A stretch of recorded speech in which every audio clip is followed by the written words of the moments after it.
A special thank you to each of our subscribers who make this channel possible. Here's today's story. In a dramatic turn of events, the U.S. Justice Department has initiated a criminal investigation into allegations of mortgage fraud against Federal Reserve Governor Lisa Cook. This development comes as Cook is embroiled in a legal battle with former President Donald Trump over her recent firing, which she claims was unconstitutional and politically motivated. Reports indicate that the Justice Department has issued subpoenas as part of this investigation, raising questions about the integrity of Cook's financial dealings.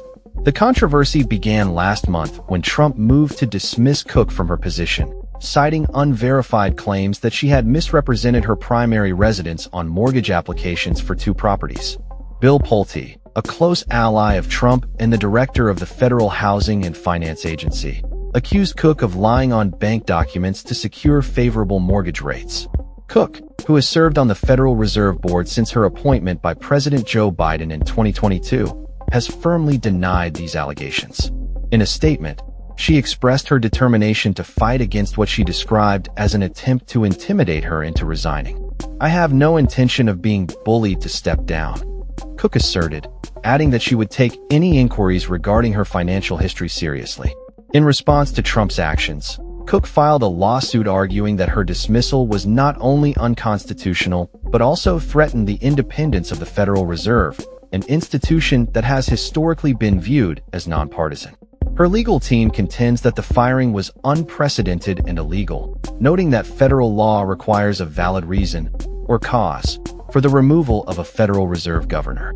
They argue that unsubstantiated allegations regarding Cook's private mortgage applications prior to her Senate confirmation do not meet this standard. Furthermore, Cook's lawyers have suggested that discrepancies in her mortgage records could be attributed to a clerical error rather than any intentional wrongdoing. The stakes are high, as Cook is not only the first black woman to be appointed to the Federal Reserve Board, but also holds a significant position in shaping U.S. monetary policy. Last week, U.S. District Court Judge Jacob heard arguments regarding Cook's lawsuit and indicated that she would expedite the case, which is expected to eventually reach the U.S. Supreme Court.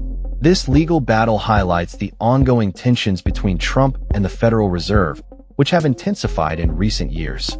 Earlier this year, Trump threatened to fire Fed Chair Jerome Powell over interest rate decisions, only to retract his threats following backlash from the financial community.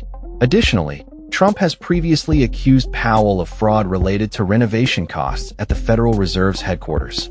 Abbe Lowell, Cook's attorney, criticized the Justice Department's investigation, suggesting it reflects a politicized approach to legal matters.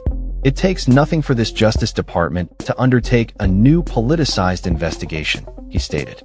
The Justice Department has not yet responded to requests for comment. This investigation marks the third mortgage fraud inquiry launched by the Justice Department against Democratic officials, raising concerns among experts who describe this pattern as a form of lawfare, a strategy used by Trump and his allies to undermine opponents. As the legal proceedings unfold, the implications for Cook, the Federal Reserve, and the broader political landscape remain significant. The outcome of this investigation and Cook's lawsuit could set a precedent for the treatment of federal officials and the independence of regulatory bodies in the face of political pressure. With the case expected to attract national attention, all eyes will be on the courtroom as the legal battle between Cook and Trump continues to unfold. That's all for this story. We upload videos every day covering many different subjects, so hit that subscribe button to stay informed. Thanks for watching.